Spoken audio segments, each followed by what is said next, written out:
बिस्मिल्लाहिर्रहमानिर्रहीम। आज हमारे पास चैप्टर नंबर 7 क्लास 9th का टॉपिक 7.5 है पास्कल्स लॉ। तो पास्कल लॉ क्या कहता है इसकी हम सबसे पहले स्टेटमेंट को देख लेते हैं कि पास्कल लॉ क्या कहता है। If the pressure at one point of a confined fluid is increase by an amount. Pascal law कहता है कि जब भी हम एक कन्फाइंड फ्लूइड के किसी पार्ट के ऊपर प्रेशर को इंक्रीज करते हैं, the pressure increase by the same amount at all other parts through out the fluid. तो जो प्रेशर है वो बाकी तमाम पार्ट्स ऑफ द फ्लूइड में भी उतना ही इंक्रीज होता है जितना प्रेशर किसी एक part of the confined fluid के ऊपर अप्लाई किया जाता है। मीन के जब भी हम एक कन्फाइंड फ्लूइड के ऊपर क्या करते हैं, प्रेशर को अप्लाई करते हैं, तो same pressure through out the all parts of the confined fluid के तमाम पार्ट्स के ऊपर वो क्या होता है, डिस्ट्रीब्यूट हो जाता है, ट्रांसमिट हो जाता है विदाउट एनी लॉस, बगैर किसी भी लॉस के।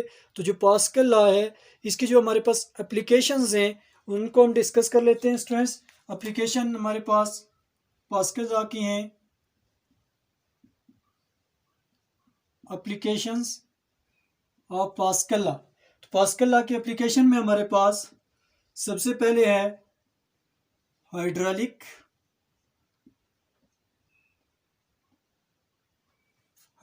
प्रेस, हाइड्रोलिक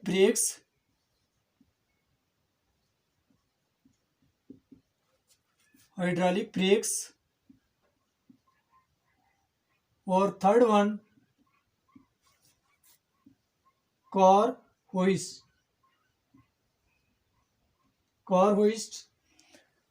कि जब भी हम चीज़ों को अपलिफ्ट करना चाहते हैं, हैवी बॉडीज़ को अपलिफ्ट करना चाहते हैं, तो हम पास्कल लॉ का यूज़ करते हैं।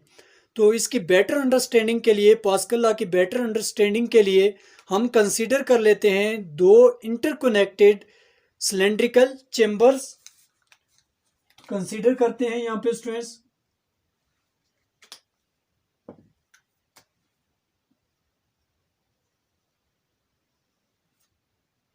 ये हमारे पास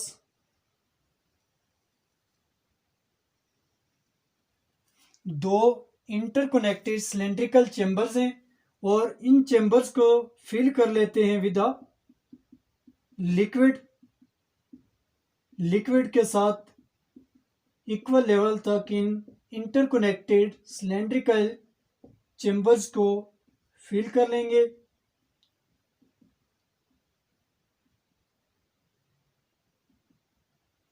और इन दो इंटरकनेक्टेड सिलेंड्रिकल चेम्बर्स के टॉप के ऊपर हम फिट कर लेते हैं पिस्टन्स को।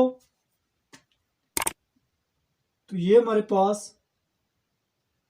एक पिस्टन आ गया और इस सिलेंडर के टॉप के ऊपर भी हमने क्या कर लिया, पिस्टन को फिक्स कर लिया और इस चेम्बर को हमने फ्लूइड के साथ क्या कर लिया है, फिल कर लिया है। अब हमारे पास जो लेफ्ट हैंड साइड पिस्टन है, सपोज कर लेते हैं इसका जो एरिया है वो A1 है, जबकि राइट हैंड साइड वाला जो पिस्टन है इसका जो एरिया है वो क्या है, A2 है। अब एक्सटर्नली हम कोई फोर्स अप्लाई करेंगे लेफ्ट हैंड साइड वाले पिस्टन के ऊपर, जिसके थ्रू हम फ्लूइड को क्या करेंगे, कंप्रेस करेंगे, जिसके थ्रू हम फ्लूइड के ऊपर प्रेशर को अप्लाई करेंगे। तो यहाँ पे हम सपोज कर लेते हैं कि F1 फोर्स अप्लाई किया है हमने इस फ्लूइड के ऊपर। जब हम इस फ्लूइड के ऊपर F1 फोर्स अप्लाई करते हैं तो हम इस फ्लूइड के किसी एक पार्ट के ऊपर क्या कर रहे हैं, फोर्स अप्लाई कर रहे हैं। जब यहाँ से हम फोर्स अप्लाई करेंगे तो ये फ्लूइड जो है, ये जो लिक्विड फिल किया गया है, ये यहाँ से तेज़ी के साथ मूव करेगा और जब तेज़ी के साथ मूव करेगा तो सेम अमाउंट का प्रेशर इसमें ट्रांसमिट होगा और ये प्रेशर उस वक्त अप्लाई होगा किसके ऊपर, राइट हैंड पिस्टन जिसके एरिया A2 है और यहाँ पे जो फोर्स अप्लाई हो रही होगी वो क्या होगी, F2 होगी।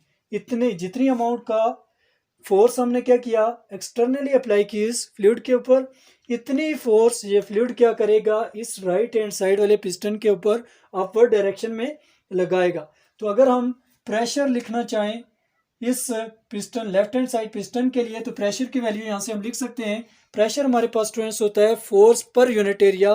तो यहाँ पे फोर्स F1 अप्लाई हो रही है यूनिट एरिया A1 के ऊपर। तो हमारे पास जो प्रेशर होगा यहाँ पे P1 प्रेशर होगा, तो उसको हम लिख सकते हैं pressure P1 equal to force जो अप्लाई हो रही है F1 और यूनिट एरिया A1 के ऊपर फोर्स अप्लाई हो रही है। तो सिमिलरली हम piston right hand side piston के लिए भी लिख सकते हैं। सिमिलरली यहाँ पे जो फोर्स अप्लाई हो रही है वो F2 है और यूनिट एरिया जो हमारे पास है स्टूडेंट्स वो क्या है A2 है। तो यहाँ पे जो प्रेशर अप्लाई होगा राइट हैंड साइड पिस्टन के ऊपर वो P2 होगा। तो सिमिलरली हम लिख सकते हैं pressure P2 is equal to force F2 divided by area A2। तो यहाँ पे हमारे पास पास्कल लॉ कहता है कि जब भी आप किसी कन्फाइंड फ्लूइड के ऊपर किसी कंटेनर में मौजूद फ्लूइड के किसी एक पार्ट के ऊपर जितना प्रेशर अप्लाई करते हैं इतना ही प्रेशर तमाम पार्ट्स को फील होता है फ्लूइड के, उस कन्फाइंड फ्लूइड के तमाम पार्ट्स में उतना ही प्रेशर क्या होता है ट्रांसमिट होता है विदाउट एनी लॉस। तो so we can say that pressure P2 is equal to P1 कि प्रेशर P1 और P2 क्या होंगे अकॉर्डिंग टू पास्कल लॉ क्या होंगे इक्वल होंगे P2 इक्वल टू P1। अब इसमें स्टूडेंट्स हम वैल्यूज को पुट कर लेते हैं। P2 की जगह पे उसकी वैल्यू पुट करें, प्रेशर P2 की जगह पे उसकी वैल्यू हो जाएगी force F2 divided by area A2। तो ये हमने इसकी जगह पे वैल्यू पुट कर ली इक्वल टू P1 प्रेशर, इसकी वैल्यू हमारे पास है F1 divided by A1, F1 divided by A1। तो हम यहाँ से इस फार्मूले से ये कैलकुलेट करना चाहते हैं कि F2 फोर्स की कितनी वैल्यू होगी। F2 फोर्स कैलकुलेट करना चाहते हैं तो F2 force as it is रहेगी force F1 as it is A1 as it is. जबकि A2 एरिया इधर डिवाइड हो रहा है, जब इसको इक्वल के दूसरी जानब शिफ्ट करेंगे तो फोर्स F1 के साथ जाके ये क्या हो जाएगा मल्टीप्लाई हो जाएगा। तो इस फार्मूले के थ्रू हम F2 फोर्स को क्या कर सकते हैं कैलकुलेट कर सकते हैं। अगर हमें फोर्स F1 गिवन हो, एरिया A2 गिवन हो और area A1 of the piston given हो तो हम फोर्स F2 को क्या कर सकते हैं कैलकुलेट कर सकते हैं। तो स्टूडेंट्स ये था आज का हमारे पास टॉपिक पास्कल लॉ। नेक्स्ट हाजिर होंगे एक नए वीडियो लेक्चर के साथ, तब तक के लिए अल्लाह।